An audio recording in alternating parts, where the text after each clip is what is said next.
Sejam bem-vindos, cada um de vocês, em nosso encontro nesta noite de estudo bíblico, né? Neste dia 17 de novembro, sempre às terças-feiras, nós falamos sobre um tema doutrinário e continuamos nossos estudos falando sobre as confissões, né? As 95 teses da Igreja para os dias de hoje. E esse é um projeto que os jovens da Igreja Nacional colocou e nós temos pegado esse conteúdo para conversarmos semanalmente às terças-feiras. Nós recebemos aqui também o Richarles, né? Estávamos esperando por ele, entrou na hora exata. Bem-vindo, meu irmão. Nós queremos dar início ao nosso momento de estudo bíblico na presença do nosso Deus triuno. Deixa eu ver onde que eu estou falando. Estou falando aqui. Nosso Deus triuno, e queremos fazer também um momento de oração. Em nome do Pai, do Filho e do Espírito Santo. Amém. Senhor Deus e Pai, Criador do céu e da terra, nós te damos graças e louvor porque não apenas criaste o mundo, mas cuidas de cada um de nós com um zelo especial, que não apenas estende a nós oportunidade de desenvolvimento, mas também, Senhor, nos dá suporte com o teu Espírito Santo e nos resgata para uma vida de dignidade diante de ti, pela justificação que Cristo nos traz. Ajuda, Senhor, a cada um de nós a desenvolver e botar em prática os nossos dons e os conhecimentos que temos da tua palavra, para assim também, Senhor, orientar as nossas decisões. Fica conosco nesta noite e acompanhe-nos ao longo deste estudo bíblico, para a honra e glória de ti mesmo, em nome de Jesus. Amém.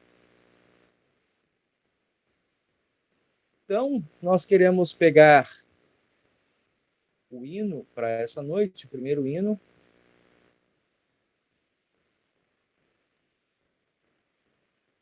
Hino 87.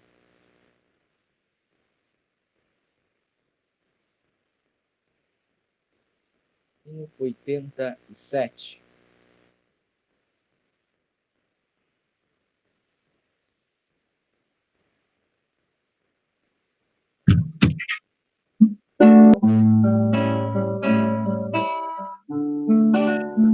Senhor meu Deus, quando eu maravilhado os grandes feitos vejo da tua mão,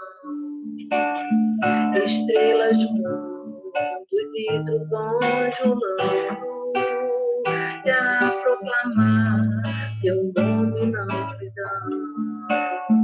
Então minha alma canta a ti, Senhor, grandioso és tu, grandioso és tu. Então minha alma canta a ti, Senhor, grandioso és tu, grandioso és tu. Ao caminhar por bosques e florestas, ouvindo a brisa, pássaros a cantar, ouvendo além montanhas altaneiras, o teu poder, a glória proclamar. Então minha alma canta a ti, Senhor, grandioso és tu, grandioso és tu. Então minha alma canta a ti, Senhor, grandioso és tu, grandioso és tu. Ao revelares que na cruz maldita, por teu amor, Jesus ali morreu e me livrou do jugo do pecado, a morte e as hostes infernais venceu. Então minha alma canta a ti, Senhor, grandioso és tu, grandioso és tu. Então minha alma canta a ti,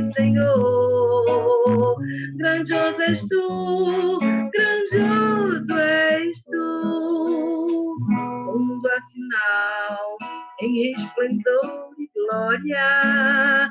Jesus, abri as portas da mansão. Eu quero estar de joelho entre os santos, na mais humilde vera adoração. Eu cantarei eternamente ali. Grandioso estou, grandioso estou. Eu cantarei eternamente ali. Grandioso és tu, grandioso és tu.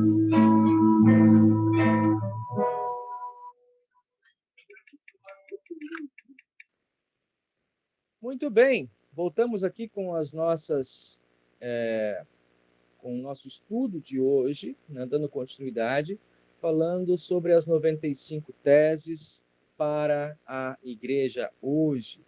E na continuidade, nós estaremos falando a partir das teses 19 até a 24 hoje. Não pretendemos ir muito além disso, dentro do nosso horário aqui já programado. E vamos avançar, né?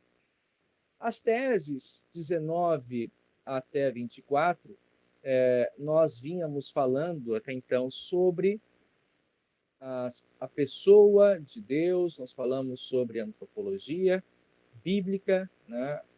Como a igreja, ou como a Bíblia nos aponta sobre o ser humano, e também nós conversamos sobre a pessoa e a obra de Cristo, isso até a semana anterior. Então, hoje nós começamos a falar sobre a criação. E a primeira tese que nós tomamos nesse sentido, né, é a tese de número 19. E vou ler aqui com vocês. A tese 19. Cremos que o mundo e o ser humano foram criados por Deus num ato de amor pela palavra. Não somos produto da evolução natural da espécie, nem poeira cósmica, nem fruto de nenhum acidente. Somos criaturas amadas por Deus e rejeitamos, assim, qualquer teoria desencontrada da palavra de Deus, bem como o ateísmo, tanto em sua forma declarada, como em sua forma funcional. Aqui, né, essa tese, eu acho que tem muita coisa que a gente possa, talvez, desmembrar, não sei se ela é clara para todos. Tá? Tá tranquilo essa fala, esse posicionamento para todos? Para a gente aqui tá. Tá bem. Então, vamos ver aqui alguns textos no qual usam de base, né, para conversarmos sobre essa tese. O primeiro texto, né, Gênesis 1, 26. Então, quando se fala do ser humano como criatura de um Deus, né, um Deus com inteligência, com vontade e poder, um poder criativo, nós olhamos para Gênesis 26, né, e aqui já, de maneira muito estratégica, né, escolhido esse versículo onde diz: agora vamos fazer os seres humanos que serão como nós, né? Que se parecerão conosco.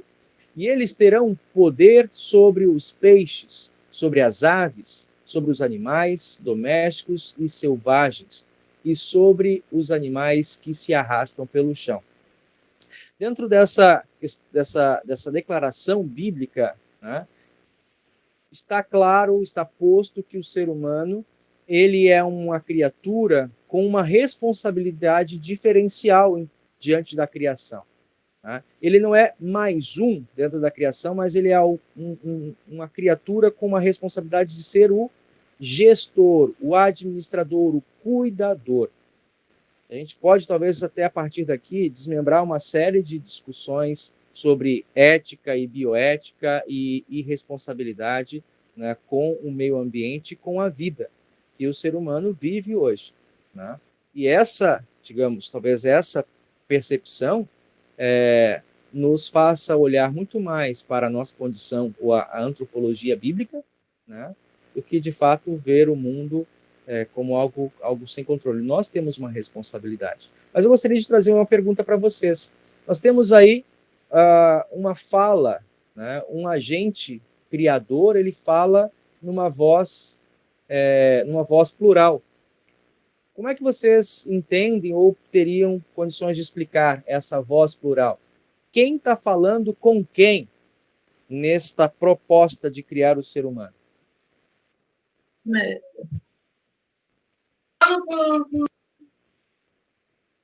Jesus, peraí, fala de novo. Santo. Ué, fala de novo. Não está óbvio isso, não? Não. É um nós. É Deus. É que a minha mãe fechou o microfone e estava falando, ela abriu o microfone no meio da minha frase. É Deus falando com Jesus e com o Espírito Santo. Deus criou, no caso. A Trindade, né? A Trindade falou com ela mesma. Isso, Clara, muito bem colocado. Nós temos essa consciência, né, de que a Trindade é um Deus único, tá? Esse é um dos mistérios da fé. É um Deus único. A Bíblia mesmo declara isso, né? Ouve Israel, o Senhor, vosso Deus, é o único Deus. Tá? Não há ali uma confabulação de deuses, não é um panteão de deuses discutindo entre si, também não é Deus dialogando com os anjos, tá? Sobre como estariam dando continuidade à criação. Né? Mas é o Deus triuno falando consigo mesmo dentro da Trindade. Né? E nós, como seres humanos, né, como uma categoria da criação divina, temos esse critério, essa característica especial. Né? Nós fomos criados, em essência, à imagem e semelhança de Deus. Né? E essa imagem e semelhança se confirma que o ser humano, na sua criação original, ele entendia Deus, ele entendia a criação, ele vivia em harmonia com o seu Criador e com as demais criaturas, né, dessa família criada por Deus. E o que hoje vemos como danos ao ambiente, né, como danos e violências dentro do nosso ecossistema, é uma das consequências da queda em pecado. O segundo texto que traz aqui para nós pensarmos, meditarmos um pouquinho, é Salmos, número 8, de 3 a 6. Esse salmo diz para nós: quando eu olho para o céu, e tu criaste, né, para a lua e para as estrelas que puseste nos seus lugares. Que é um simples ser humano para que penses nele? O que é um ser mortal para que te preocupes com ele? No entanto, fizeste o ser humano inferior somente a ti mesmo, e lhe deste a glória e a honra de um rei. Tu lhe deste poder sobre tudo o que criaste. Tu puseste todas as coisas debaixo do domínio dele. Olha que declaração, né, linda. Não é apenas poética, mas é uma declaração de uma consciência de responsabilidade com o seu, como eu sempre falo assim, com o seu espaço onde você é responsável, né? Mordomos do mundo, mas o mundo é muito grande, né? Fazer pelo mundo é muita coisa. Não precisa fazer pelo mundo. Faz pelo espaço, pelo seu quinhão, né? Pelo jardim que Deus te deu. Seja um bom gestor desse espaço. E, acima de tudo, reconhecer, né, que nós não somos criaturas soltas. Quem não assistiu, até aconselho vocês acompanharem, assistirem a pregação do colega pastor Tardelli, nesse fim de semana, em que ele pregou sobre a parábola dos talentos. Nós também pregamos sobre isso, mas ele trouxe uma ênfase que eu achei muito, muito assim, perspicaz, né?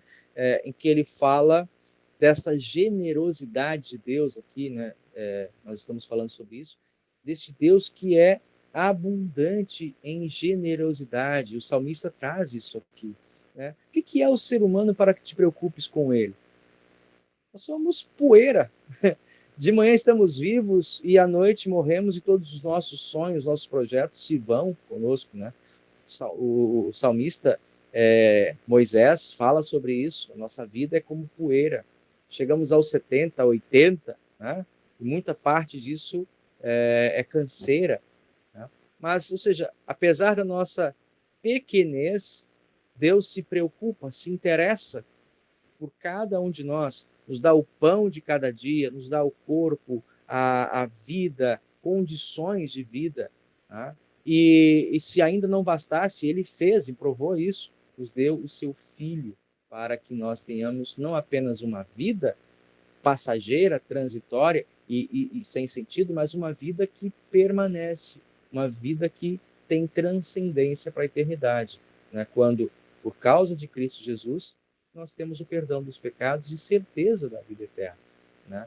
De desfrutarmos a companhia de Deus já aqui e também para a eternidade. Acho muito bonito esse salmo. Vou colocar mais um texto aqui, 139:14. Eu te louvo porque deves ser temido. Tudo o que fazes é maravilhoso e eu sei disso muito bem. Diante dessa fala, acho que talvez a gente possa lembrar um dos textos que diz, né? Diz o insensato no seu coração, não existe Deus. Como é que vocês pensam sobre isso? Alguém tem uma fala? Gostaria de trazer um comentário?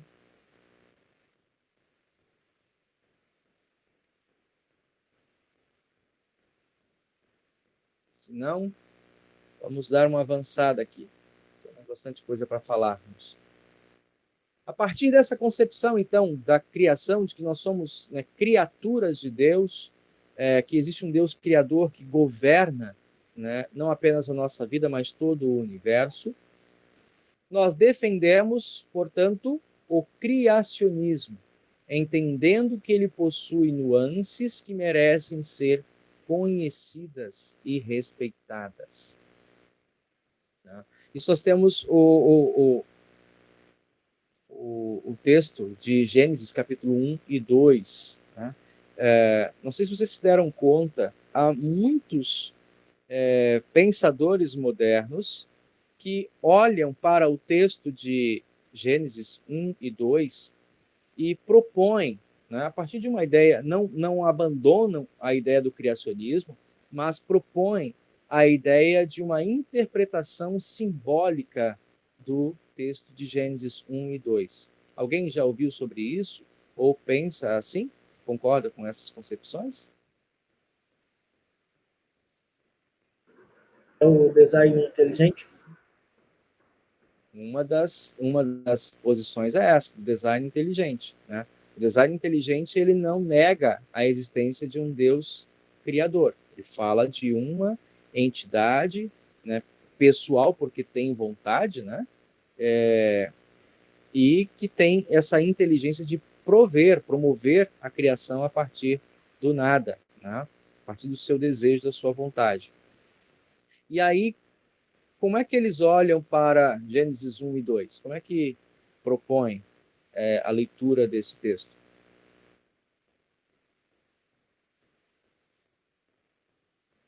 Para ser mais claro, como é que é proposta a ideia dos 6 dias da criação?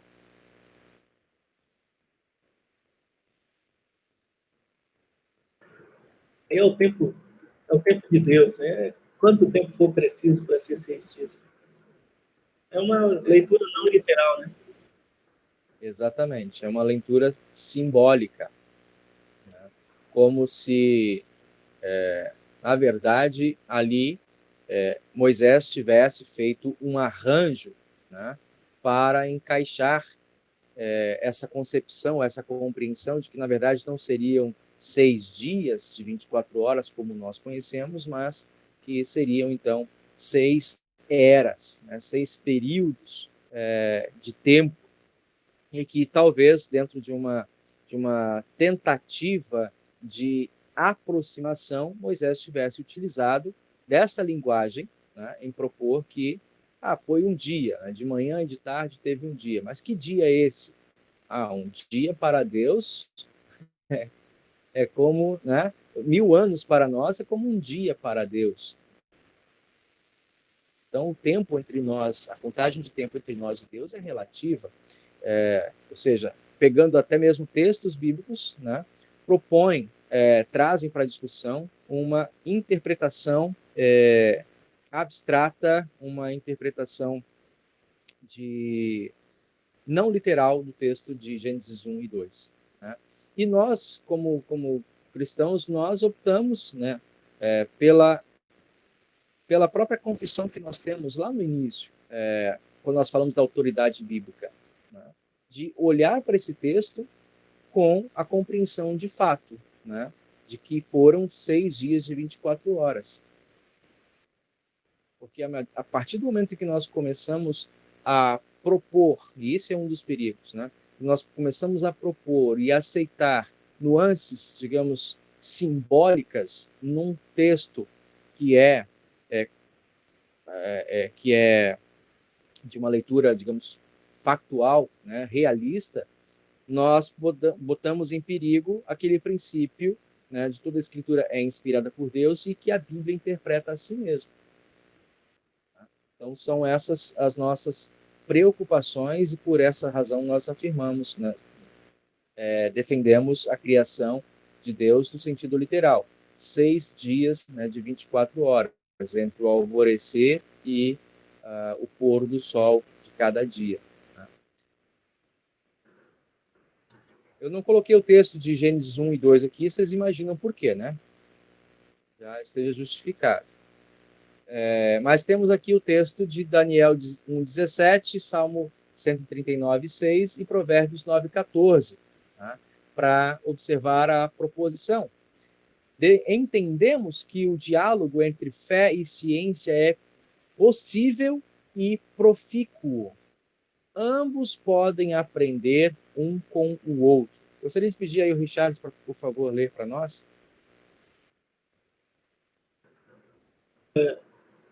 Eu não consigo entender como tu me conheces tão bem.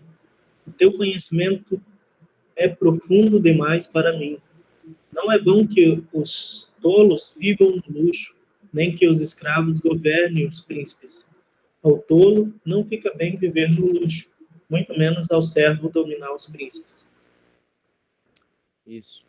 Começando ali, o primeiro texto conta a história de Daniel e os seus 4 amigos que foram para a Babilônia e lá, né, ou seja, aprenderam da ciência, da tecnologia babilônica, sem, contudo, deixar de lado a sua fé, a sua confissão.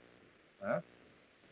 Então, essa relação entre ser um cristão sério, comprometido com a sua confessionalidade, né, e também fazer uso dos recursos, da inteligência. E esse fim de semana, ou nessa semana, as leituras têm muito a ver, né, Richards? Elas chegam diretamente nesse ponto. Porque a inteligência, a ciência, a tecnologia, o desenvolvimento tecnológico faz parte dos dons dados por Deus ao ser humano para serem geridos, serem administrados dentro do seu reino, dentro da sua criação. Né?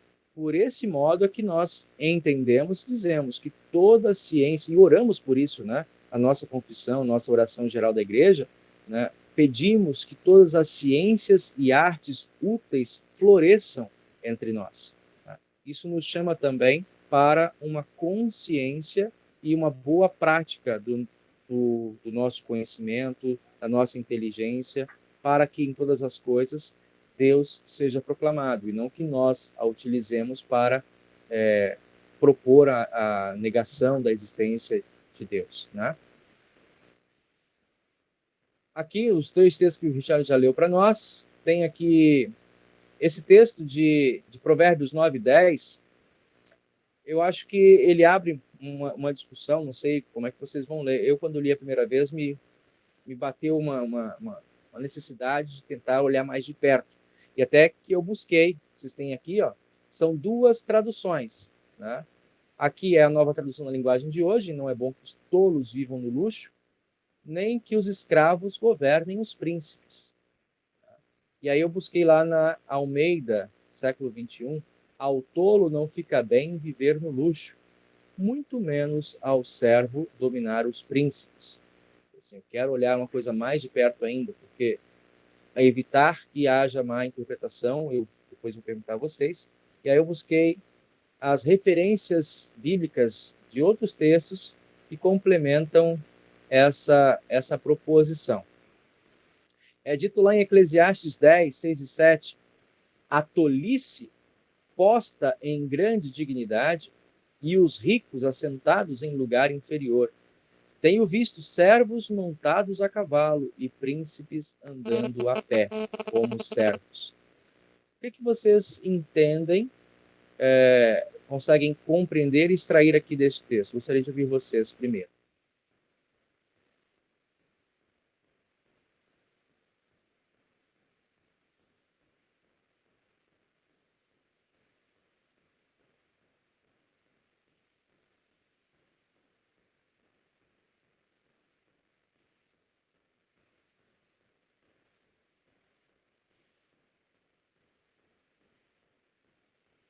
Não tenho assim não tenho assim nenhuma explicação lógica, não.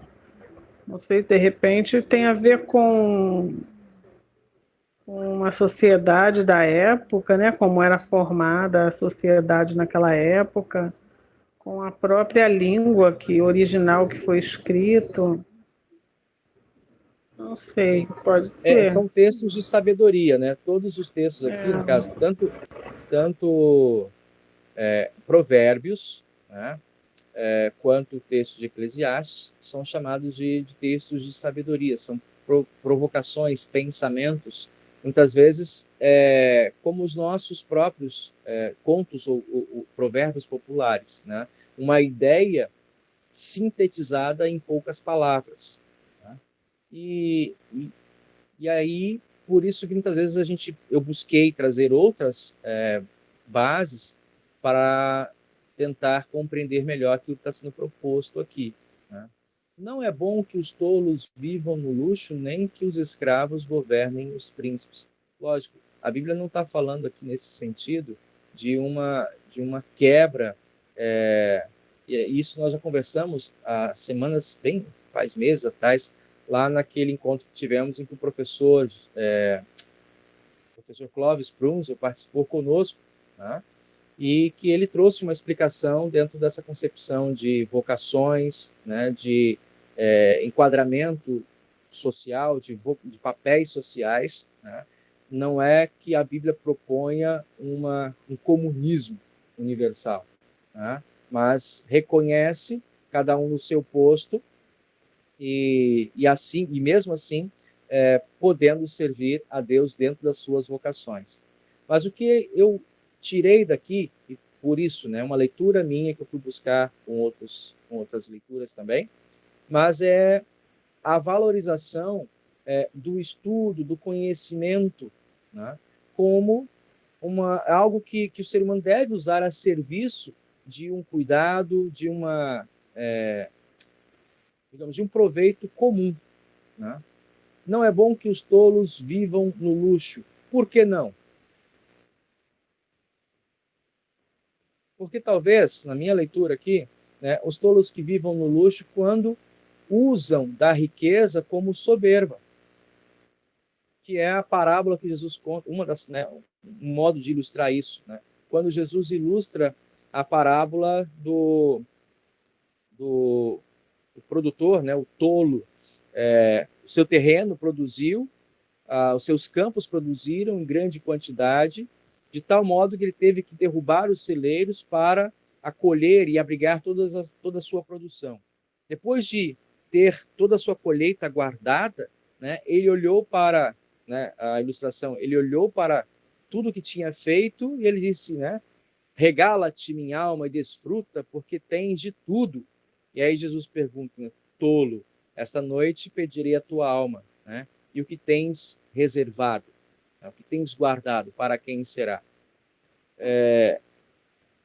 Quando nós olhamos para as riquezas e perdemos essa conexão da transcendência humana, de que a vida é passageira e que as coisas que estão colocadas em nossa vida para administrarmos, né, devem ser usadas com prudência, com sabedoria.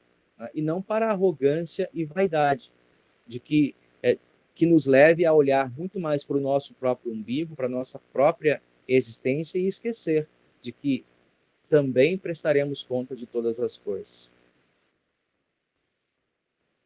Não sei se me faço entender, se fica claro, ou se vocês têm uma leitura diferente. E aqui, de fato, é uma colocação que eu estou trazendo, né, a partir de um provérbio. A questão principal é: entendemos que o diálogo entre fé e ciência é possível e proveitoso, né? Ambos podem aprender um com o outro. Ou seja, a nossa fé não é uma fé sem sentido, é uma fé racional, é uma fé que tem um objeto claro, concreto, encarnado, né? É a fé em Cristo Jesus. É uma fé que tem um objeto de instrução, é a Bíblia Sagrada, tá?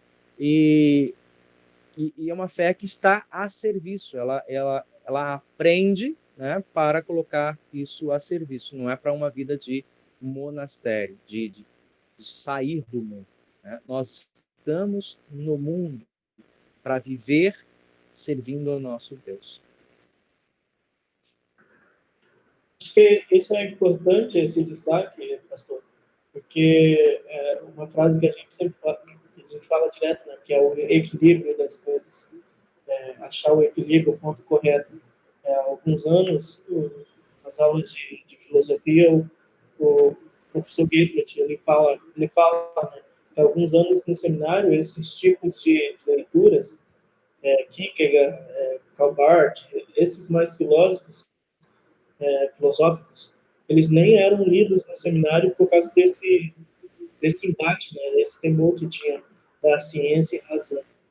E, tá, é claro que eles são contraditórios e tudo mais, mas não é simplesmente pegar isso, botar na prateleira e dizer, nós temos, mas nós não lemos. Isso é contra a fé e condenamos isso de fato, sem pegar para ler, sem tentar entender e ver o que é proveitoso, o que pode ser utilizado. Eu acho que o ponto da questão está nessa palavra mesmo, né? O equilíbrio, de saber dosar, estudar e apropriar dessas tantas coisas que nós temos sem a ciência, como é que seria a nossa vida de fato, né? Então, eu acho que é bem importante a gente saber dosar essas coisas. Sim. Só para finalizar, eu ouvi um tempo atrás uma declaração que até me machucou bastante. Um jovem que estava assim, conhecendo não, já era cristão, mas que de repente teve um embate muito sério com a sua autoridade religiosa, porque essa autoridade, quando esse jovem perguntou, eu gostaria de fazer a faculdade, gostaria de ingressar no ensino superior, aí a autoridade religiosa disse, olha, não é bom fazer a faculdade, porque a faculdade ela deturpa a tua santidade, né? E a Bíblia diz, né? Porque a letra mata e o espírito vivifica. Então, para ser um bom cristão, você não precisa ir estudar, né?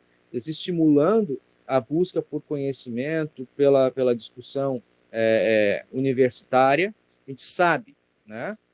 Acontece, e eu conheci durante o tempo de UFRJ, jovens cristãos que foram para a universidade e acabaram, digamos, em conflito com o discurso científico, com o seu discurso religioso que ele havia sido criado, e optou, né, em declinar da fé e se declarar ateu, né? É um lamento, é uma preocupação séria que a igreja, que nós precisamos ter.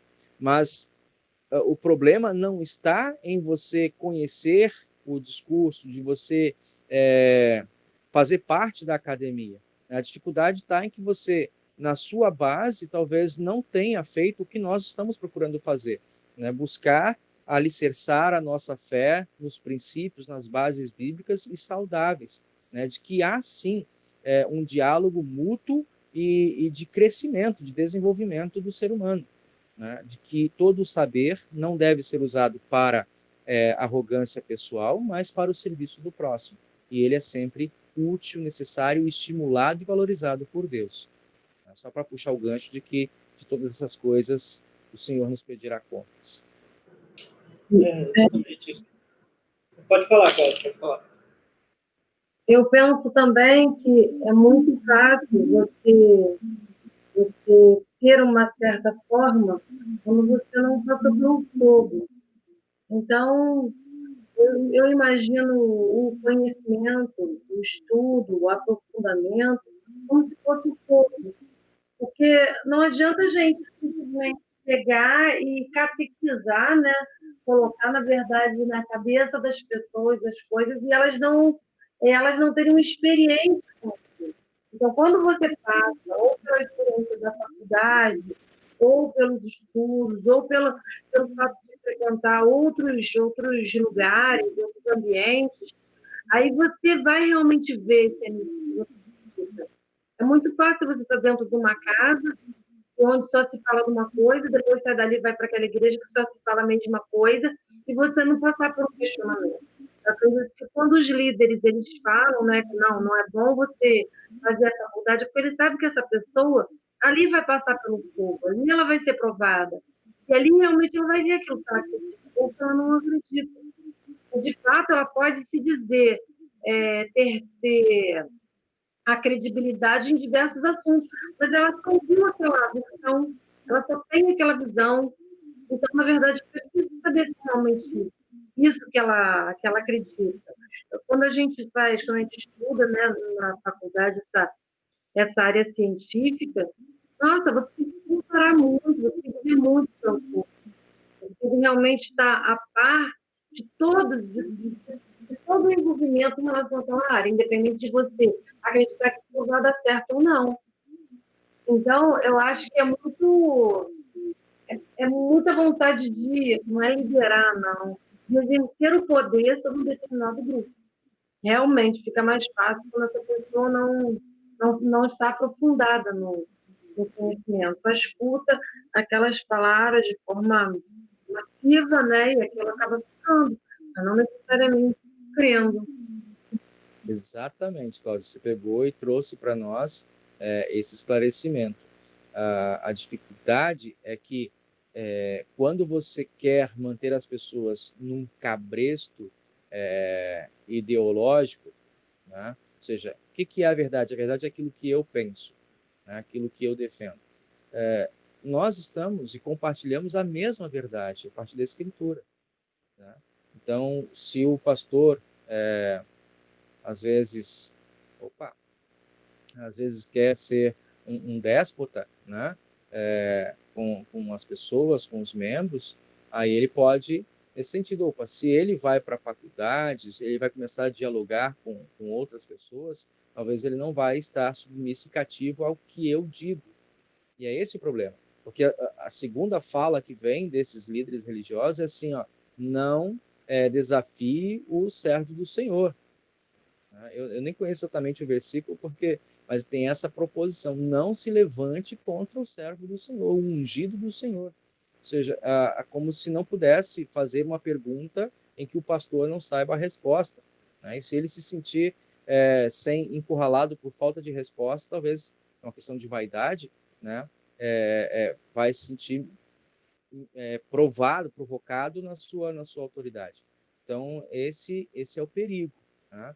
É o que a gente não pode fazer. Pastores são contínuos estudiosos da Bíblia e do diálogo da Bíblia com as urgências, com os dilemas da vida cotidiana. O Richard está passando aí já esse ano com a gente, né? Em que a gente, no estágio, tem a oportunidade de colocar em prática o que aprendemos, em termos de teoria, de consistência sistemática, toda aquela parte de preparação do sermão, que a gente chama, né? De nada vale você saber escavar, ser um ótimo minerador bíblico, exegético, se você não consegue, ao final de tudo, trazer uma palavra que seja degustável, né? Proveitosa e significativa para as pessoas com as quais você está se relacionando, né? Então, isso tem que fazer sentido.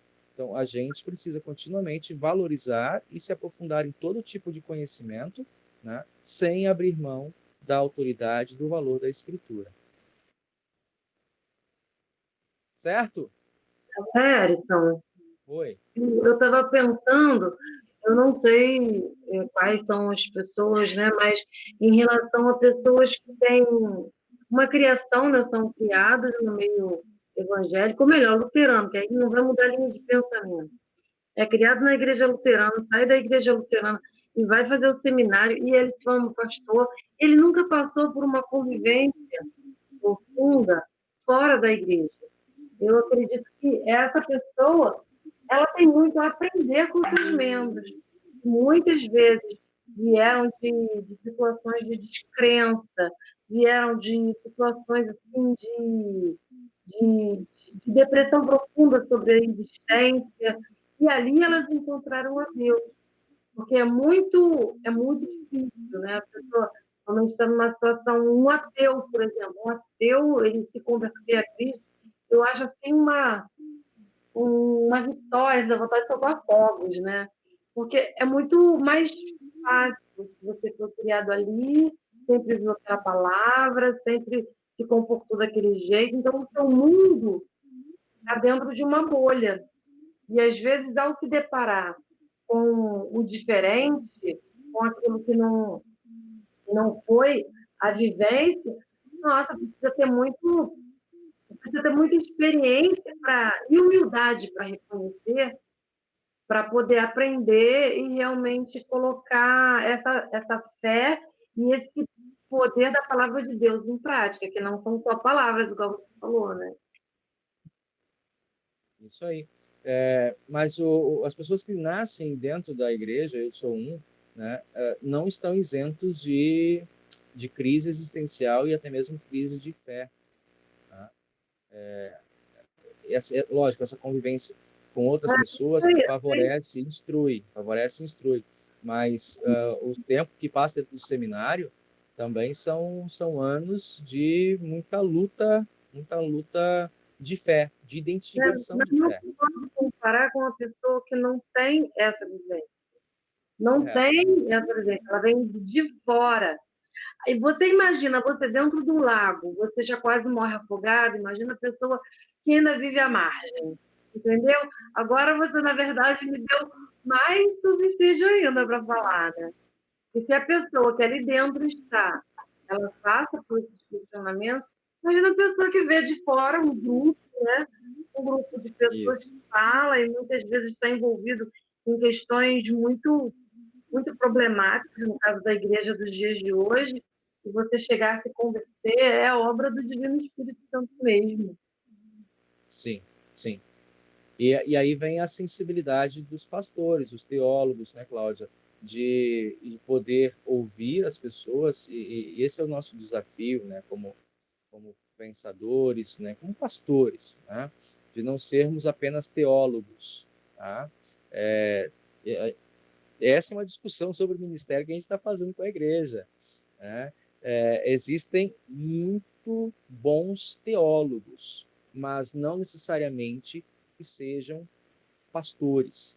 Né? Uma frase que está sendo assim ecoada continuamente nos concílios, né? Pastor tem que ter cheiro de gente, né? Pastor tem que se envolver, ter cheiro de ovelha, né? Pastor tem que se envolver com pessoas, né? E estar disposto a ouvir as pessoas, né? Se desdobrar, digamos, do seu teologuês, da sua formação, como eu acabei de falar, sistemática, e ouvir as pessoas nas suas incompreensões da palavra.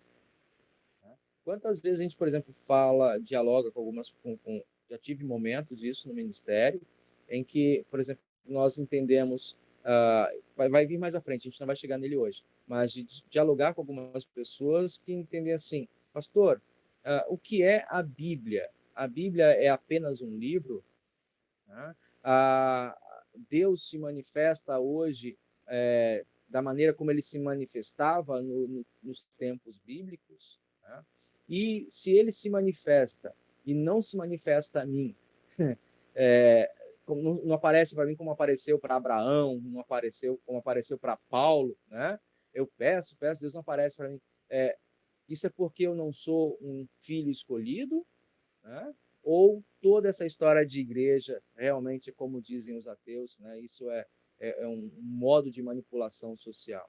Então, assim, eu preciso ter a paciência, também a sabedoria de ir ouvindo, por mais que, digamos, para mim ou para nós que estamos, como você mesmo fala, para nós que estamos assentados nessa discussão, pareça um assunto de menor relevância, para aquela pessoa naquele momento é algo crucial, né, que define a sua caminhada com ou longe de Cristo, né, com a certeza da salvação ou com o desespero do inferno, né, ou com aquela fantasia de que nós somos como a palha, né, a vida sem sentido.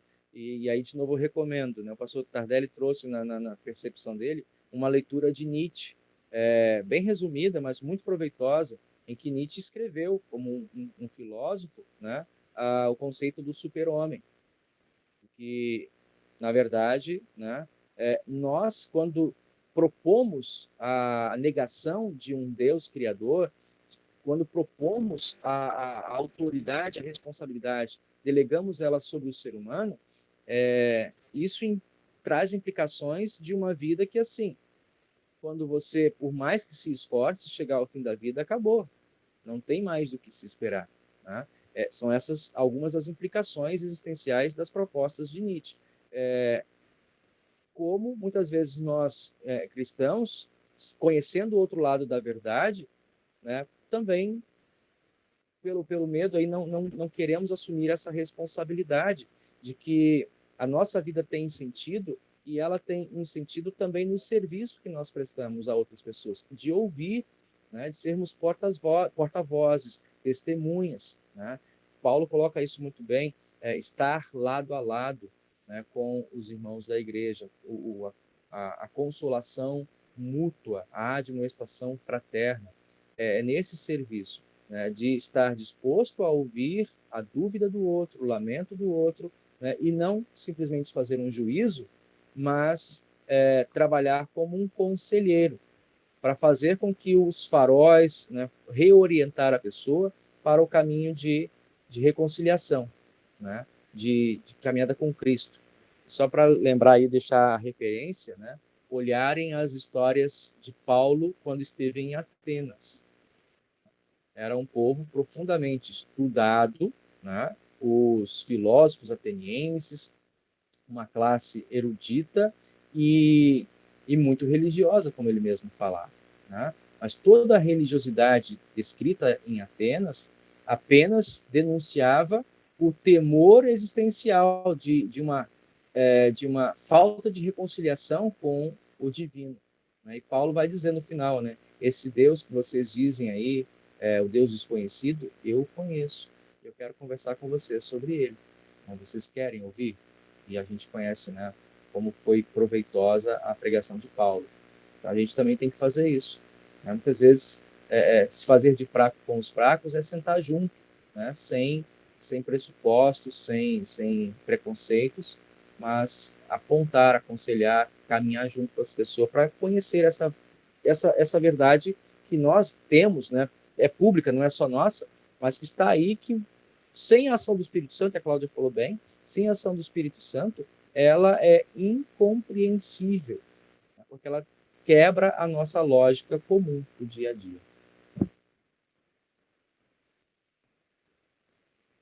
Certo? Nós havíamos proposto pararmos por volta de 8h30, são 8h24, e nós então queremos finalizar aqui, se não há mais questionamentos.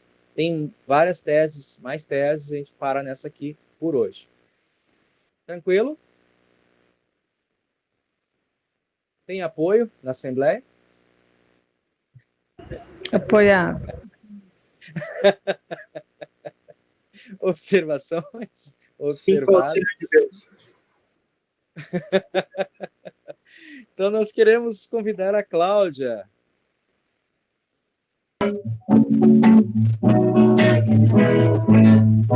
Damos graças ao Senhor, damos graças pelo seu amor. Damos graças ao Senhor, damos graças pelo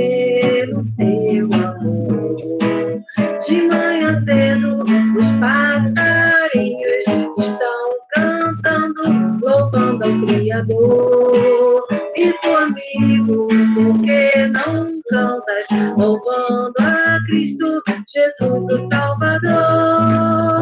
Damos graças ao Senhor, damos graças pelo teu amor. Damos graças ao Senhor, damos graças pelo teu amor. De manhã cedo, os passarinhos estão louvando, cantando ao Criador. E tu, amigo, por que não cantas louvando a Cristo Jesus, o Salvador? Amém, amém. Que bonito, que bonito. Mais uma versão. Mais uma versão.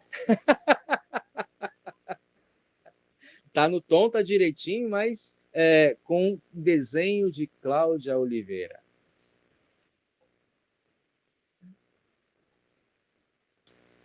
Queremos pedir, então, ao nosso Deus que atenda as nossas petições conforme nós já dialogamos. Senhor Deus e Pai querido, nós te damos graças e louvor porque tens cuidado de cada um de nós, nos guardado em tuas mãos e revelado por tua palavra o quão preciosa é a vida em todas as suas dimensões. Nós te agradecemos, Senhor, pelos recém-nascidos e por aqueles que ao longo de muitos anos de vida têm acumulado experiência e sabedoria para repartir às novas gerações como seguirem firmes e confiantes nessa caminhada contigo. Nós te agradecemos, Senhor Deus e Pai querido, porque não apenas nos criaste de modo semelhante às outras criaturas, mas nos deste discernimento, sabedoria e inteligência. Sabemos, Senhor, que muitas vezes a nossa inteligência tem sido mal orientada e direcionada para o mal, para a destruição, para a perversão da própria humanidade e o trato com a tua criação. Mas tu nos concede também o teu Espírito Santo. E és tu quem governas este mundo e está acima de toda a autoridade. Por isso, em teu nome e pela vocação que nos dás desde o batismo como sacerdotes do teu reino aqui na terra, nós pedimos e intercedemos, Senhor, por todas as ciências, de modo especial, todo o desenvolvimento tecnológico, farmacêutico, biotecnológico, para a produção de vacinas, a fim de que se estabeleça, Senhor, a normalidade, a ordem, a vida em suas atividades neste final de ano e, em especial, para o início do próximo ano letivo, Senhor. Que as escolas possam estar abertas, que haja condições para professores e alunos desenvolverem a sua caminhada de aprendizagem e de entendimento, que nossos hospitais tenham condições, ó Deus, de cuidarem dos seus pacientes e os médicos na distribuição de vacinas, que haja o controle desta pandemia. Tantas centenas, milhares de pessoas que são tomadas da vida cotidianamente. Pedimos, Pai, conceda sabedoria àqueles que detêm a responsabilidade de definir, de distribuir recursos financeiros e humanos para o desenvolvimento desta vacina, o desenvolvimento deste cuidado eficiente. Fica, Pai querido, enquanto esses dias não chegam, com cada um de nós, consolando, confortando os nossos corações. Guarda as nossas autoridades civis, militares, aqueles, Senhor Deus, que nessa semana também foram eleitos para novas funções municipais, tanto no legislativo quanto no executivo, que sejam, Senhor Deus, preparados desde já e conduzidos para um mandato de proveito, de utilidade para nossas cidades.